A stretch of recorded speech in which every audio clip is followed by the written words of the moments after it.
तस्वीरों के जरिए देख रहे हैं। भगवान श्री राम के सूर्य तिलक पर अयोध्या में सारी तैयारियां पूरी कर ली गई हैं और इस शुभ अवसर पर आध्यात्मिक गुरु रमेश भाई ओझा ने कहा कि ये तारीख, ये तिथि इतिहास के पन्नों में लिखी जाएगी।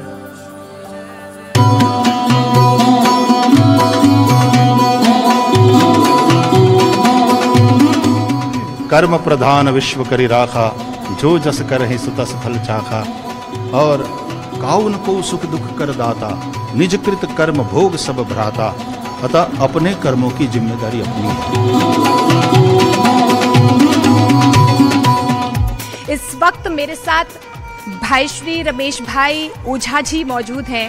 ये तारीख रामनवमी की जो तारीख है वो भी कहीं ना कहीं इतिहास के पन्नों में लिखी जाएगी। अध्यात्म और विज्ञान का एक नया रूप भी इस बात देखने को मिलेगा जब सूर्य की दृष्टि जो है मस्तिष्क पर पड़ेगी प्रभु श्री राम के और उनकी शोभा को बढ़ाएगी। उस अध्यात्म और विज्ञान के संगम को आप किस तरीके से देखते हैं?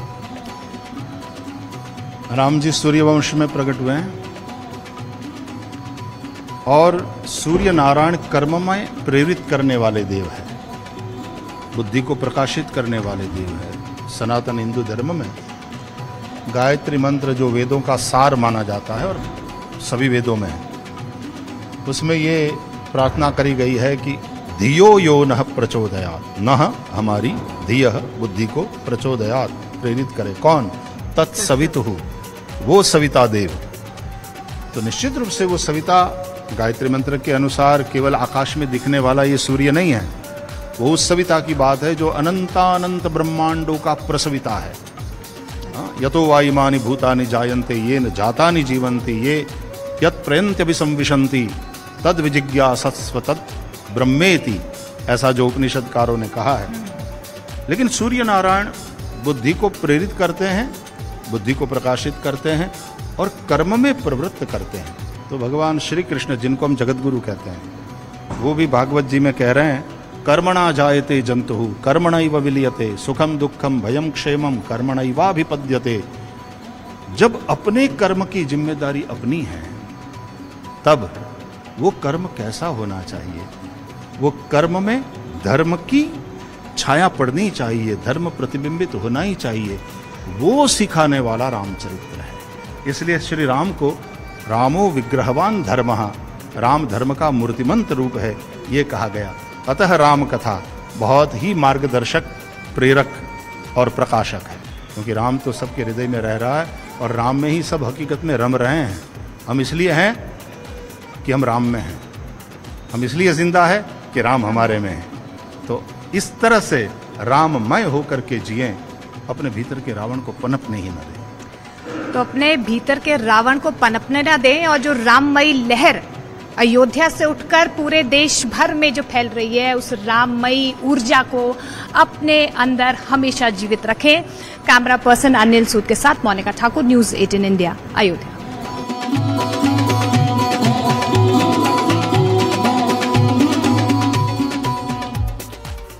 टाटा टी प्रीमियम देश की चाय करता है देश के हर वोटर से एक अपील, इस बार देश के साथ नो कॉम्प्रोमाइज।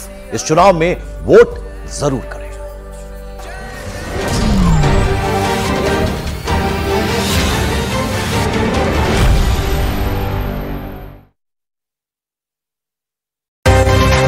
मिनट पर शुरू होगा और करीब 12:03 तक सूर्य की किरणें रामलला के माथे पर रहेंगी। प्रयासरत है कि सूर्य किरण जो है वो भगवान के माथे पर 5 मिनट के लिए आए।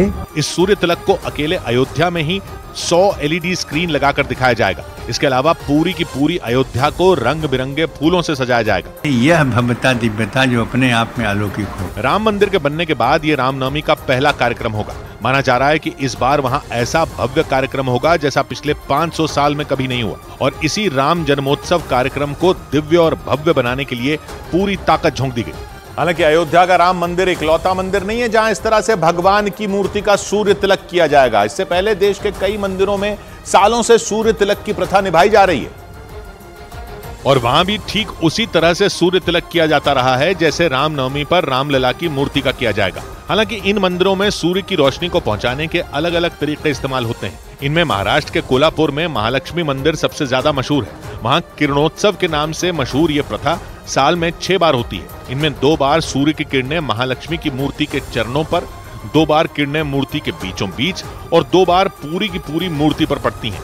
इसके अलावा गुजरात के अहमदाबाद में मौजूद कोबा जैन तीर्थ में भी यही प्रथा निभाई जाती है। वहां 1987 से हर साल 22 मई को करीब 3 मिनट तक सूर्य की किरणें भगवान महावीर के माथे पर रहती हैं। कुछ इसी तरह का चमत्कार बेंगलुरु के गवी गंगाधरेश्वर मंदिर में भी होता है। वहां मकर संक्रांति के दिन सूर्य की किरणें पहले नंदी पर पड़ती हैं और फिर धीरे धीरे पूरे शिवलिंग को जगमग कर देती हैं। इसके अलावा उड़ीसा के पुरी में मौजूद कोणार्क समेत देश के कई ऐसे मंदिर हैं जिन्हें इस तरीके से बनाया गया है कि सूर्य की किरणें सीधे गर्भगृह तक पहुंचे। और इसी तर्ज पर अयोध्या में रामलला की मूर्ति के लिए सूर्य तिलक का ढांचा तैयार किया गया ताकि आने वाले कई साल तक रामनवमी के दिन रामलला का सूर्य तिलक हो सके। लोकसभा चुनाव के पहले चरण की वोटिंग से पहले एक साथ 29 नक्सलियों को ढेर कर सुरक्षा बल ने बड़ी कामयाबी हासिल की, क्योंकि जब से छत्तीसगढ़ में नक्सलियों के खिलाफ ऑपरेशन शुरू हुआ है तब से इतनी बड़ी संख्या में पहली बार नक्सली मारे गए। यानी छत्तीसगढ़ के कांकेर में सुरक्षा बल ने नक्सलियों की कमर ही तोड़ दी। जानकारी के मुताबिक कांकेर जिले में सुरक्षा बल के साथ हुई मुठभेड़ में कई बड़े नक्सली कमांडर मारे गए। उनमें शंकर राव और ललिता माड़वी के भी मारे जाने की खबर है। इन दोनों नक्सली कमांडरों पर 25-25 लाख रुपए का इनाम था। हालांकि इस ऑपरेशन में सुरक्षा बल के कुछ जवान भी घायल हो गए। इस दौरान सुरक्षा बल को मुठभेड़ वाली जगह से 7 AK-47 राइफल समेत कई खतरनाक हथियार बरामद हुए।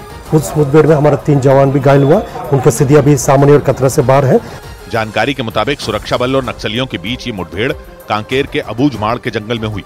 अबूझमाड़ जंगल को नक्सलियों का गढ़ माना जाता है। सुरक्षा बल के मुताबिक जंगल में करीब 60 नक्सलियों के छिपे होने की खबर मिली थी।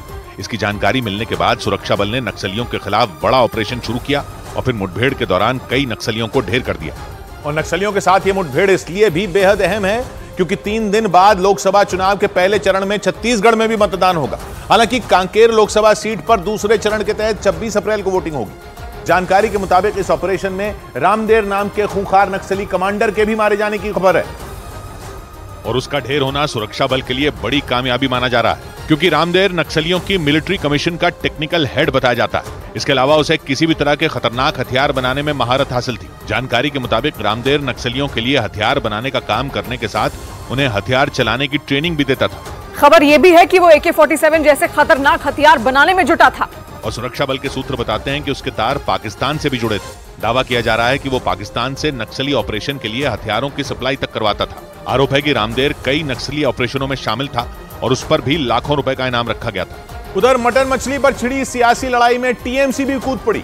इस मुद्दे पर ममता बनर्जी और अभिषेक बनर्जी दोनों ने बीजेपी पर हमला किया।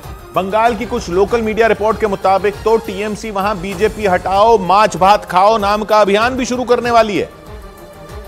मतलब मटन और मछली पर छिड़ी इस चुनावी लड़ाई में TMC की भी एंट्री हो गई। बंगाल की कुछ लोकल मीडिया रिपोर्ट के मुताबिक तो TMC इस मुद्दे पर